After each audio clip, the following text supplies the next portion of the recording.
हर हर महादेव, जय भोलेनाथ। चैती अमावस्या की हार्दिक शुभकामनाएं एवं मंगल हो। साल 2025 में चैत अमावस्या कब है, जानिए शुभ मुहूर्त, महत्व, पूजा विधि और कथा आरती विस्तार से। साल 2025 में चैत अमावस्या 29 मार्च दिन शनिवार को होगी, क्योंकि अमावस्या तिथि 28 मार्च को शाम 7:55 से हो रही है और 29 मार्च को शाम 4:27 पर समाप्ति होगी। हिंदू धर्म के अनुसार अमावस्या बहुत महत्वपूर्ण है। अमावस्या के दिन पितरों को तर्पण एवं उनके नाम से दान करने का विशेष महत्व है। चैत अमावस्या के दिन भगवान शिव और माता पार्वती की भी उपासना की जाती है। इसी दिन व्रत का कथा सुनने से सभी मनोकामना पूर्ण होती है। बोलिए विष्णु भगवान की जय। सनातन धर्म में अमावस्या विशेष महत्व है। पवित्र नदी में स्नान करें, साथ ही दान पुण्य करें, आपको पितरों की मोक्ष की प्राप्ति होगी। माता पार्वती भोले बाबा की कृपा सदा बने रहेगी। इसीलिए इसी दिन पीपल के पेड़ में जल अर्पित करने से सभी मनोकामना पूर्ण होती है। कहते हैं कि चैत अमावस्या पर व्रत कथा का विशेष महत्व है। तो आइए चैती अमावस्या की पौराणिक कथा सुनिए। मंचित और श्रद्धा भाव से इस कथा का जरूर सुने। पौराणिक कथा के अनुसार एक राज्य में एक गरीब ब्राह्मण रहते थे। पैसे की कमी के कारण उनकी पुत्री का विवाह नहीं हो पा रहा था। साधु ने उपाय पूछा तो साधु ने बताया कि पास में गांव है। वही गांव में एक धोबी रहती है जो अपने बेटे और बहू के साथ रहते हैं। यदि आपकी बेटी उस धोबिन की सेवा करे तो धोबिन खुश होकर उसे अपनी मांग के सिंदूर दे देगी, जिससे कन्या का विवाह तय हो जाएगा। यह सुनकर कन्या धोबिन के घर जाकर सारा काम काज करने लगी और इसका पता धोबिन के नहीं था, नहीं धोबिन के बहू के पता चल रही थी। एक दिन धोबिन ने अपने बहू से पूछा कि तुम इतना सारा काम कैसे कर लेती हो, इतनी जल्दी कैसे कर लेती हो। बहू ने बोली कि मुझे तो लगता है माँ जी आप ही सारा काम करते हैं, हमें भी मालूम नहीं है। इतना सवेरे सवेरे उठने के बाद कौन देवी देवता आके मेरे घर में सारा काम इतना अच्छा से साफ सफाई कर देते हैं और चले जाते हैं। यह सास बहू की संदेह हुई कि किसने हमारे घर में आता है। तो उसके बाद सास और बहू दोनों ने यह बात की इंतज़ार की कि आज सवेरे हम देखेंगे कौन मेरे घर में आते हैं और सारा काम करके जाते हैं। उसके बाद धोबिन वह ब्राह्मण पुत्री को देख ली और पूछी, ए पुत्री तुम क्यों मेरे घर की साफ सफाई करती है।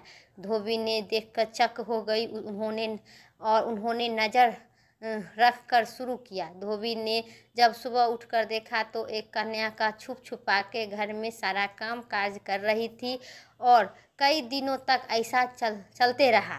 धोबी ने कन्या का कारण पूछा। कन्या ने साधु द्वारा कही बात सारी धोबिन को बता दी। उनकी बात सुनकर धोबी ने अपनी मांग का सिंदूर उसे दे दिए और उसी घर से निकली पड़ी और एक पीपल के पेड़ के पास पहुंचकर 108 बार ईंटे की टुकड़े लेकर उस टुकड़ों को 108 बार परिक्रमा करके एक बार फेंक लगी। कन्या के ऐसा करने से धोबिन की पति जीवित हो गया। पीपल के पेड़ की परिक्रमा के कारण कन्या का शुभ फल की प्राप्ति हुआ और कन्या का विवाह हो गया और अखंड सौभाग्यवती की प्राप्ति हुई। बोलिए विष्णु भगवान की जय।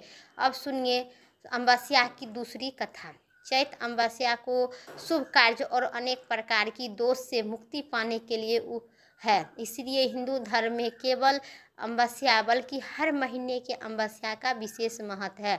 आइए जानते हैं। कथा के बहुत ही समय की पहले की बात है। एक राज्य में एक नगरी में एक राजा रहता था। उनकी प्रजा और परिवार दोनों खुश रहते थे और राजा की रानी भी बहुत धार्मिक थी। राजा राजमहल के सामने ही साहूकार के हवेली हुआ करता था, जो एक दिन राजा का घनिष्ठ मित्र था। खूब गहरा दोस्ती था। ऐसा ही साहूकार ने पुत्र की मृत्यु हो गई और साहूकार की पत्नी की रोने की आवाज़ आई। चारों ओर की गूंजने लगी। वह रानी राजा ने साहूकार की पत्नी को रोने के कारण पूछा। उसे सारी बात पता चला। तब रानी के प्रश्न किया कि दुख क्यों होता है। इस पर राजा ने कहा कि जब तुम्हारे पुत्र को मृत्यु को प्राप्त होगा तब समझोगी दूसरे के दर्द, जो मृत्यु क्यों होता है, तब तुम्हें पता चलेगा। यह सुनते ही रानी ने अपने पुत्र को महल के नीचे फेंक दिए, लेकिन भगवान शिव की कृपा से बच गया। रानी ने फिर प्रश्न किए कि दुख क्यों होता है। वह राजा ने कहा कि पड़ोसी राजा में युद्ध करने जा रहा था, जब उनके मृत्यु के समाचार मिला तब रानी उधर मिला तो रानी लेकिन अमावस्या का व्रत कर रही थी, जिसके कारण वह राजा विजय होकर लौटे। रानी को उत्तर मिल गया तो उनके फिर पूछा। इसके बाद राजा ने कहा कि अब हम गंगा के दर्शन करने के लिए जाते हैं। जब हम वहां जाकर गंगा नदी में कूद जाऊंगा तब तुम्हें दुख को पता चलेगा। राजा रानी में आपस में बातचीत होते रही। भगवान शिव कैलाश पर विराजमान सब कुछ देख रहे थे। उन्होंने माता पार्वती से कहा कि चलो आज मैं तुम्हें एक सुखी आत्मा के दर्शन करवाता हूँ। जिसके बाद भगवान शिव और माता पार्वती बकरी के रूप धारण कर मृत्यु लोक पधारे। वह दोनों एक बावली के पास घास चरने लगे। तब रानी वहां विश्राम करने आई और शिव माता पार्वती के बीच हो रहे थे वार्तालाप को सुन लिए। उनके भगवान शिव माता पार्वती का यह कहते हुए कि सुन लिए, रानी अमावस्या का व्रत करती है, इसीलिए जीवन में कोई दुख भोगना नहीं पड़ता है। यह सुनकर रानी सब कुछ समझ लिए, क्योंकि मैं अमावस्या का व्रत करता हूँ, विधि पूर्वक और कथा कहता हूँ, इसलिए हमें पुत्र और पति का या मेरे जीवन में कोई दुख नहीं भोगना पड़ता है। मेरा कथा इतना ही तक था। जैसे रानी और राजा का अमावस्या कथा व्रत किए, उसी प्रकार सभी भक्त को इसी प्रकार का सुख को प्राप्ति होगा। बोलिए विष्णु भगवान की जय। अब सुनिए आरती।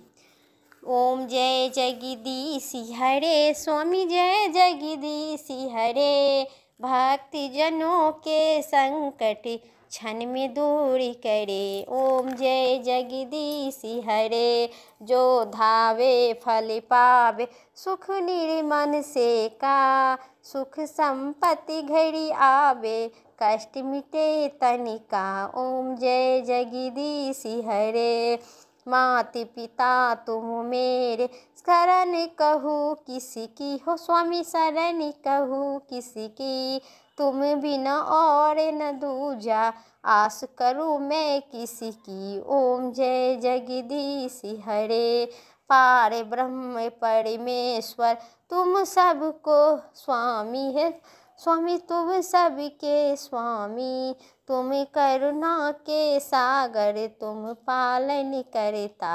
ओम जय जगदीश हरे, मैं मूर्ति खिली कौमी, कृपा करो भरिता, तुम हो एक अगोचर, सबके प्राणपति, किसी विधि मीनू दया में मैं तुमको कुर्ती। ओम जय जगदीश हरे, दीनी बंधु दुख हरता, तुम रक्षक मेरे, करुणा हाथ उठाओ, द्वार परा तेरे। ओम जय जगदीश हरे, विषय बिटारी मिटाओ, पाप हरो देवा, हो बाबा पाप हरो देवा, श्रद्धा भक्ति बढ़ाओ, संतन की सेवा। ओम जय जगदीश हरे, स्वामी जय जगदीश हरे, ओम जय जगदीश हरे। विष्णु भगवान की जय, सभी देवी देवताओं की जय। आज चैत अमावस्या की विधि शुभ मुहूर्त और कथा आरती समाप्त हुई। उम्मीद करते हैं वीडियो अच्छी लगे तो लाइक करें, चैनल पर नए सब्सक्राइब करके कमेंट में हर हर महादेव जरूर लिखें, और फिर अगली वीडियो लेके आते हैं। तब तक के लिए स्वस्थ रहिए, मस्त रहिए, खूब खुश रहिए। हर हर महादेव, जय भोलेनाथ।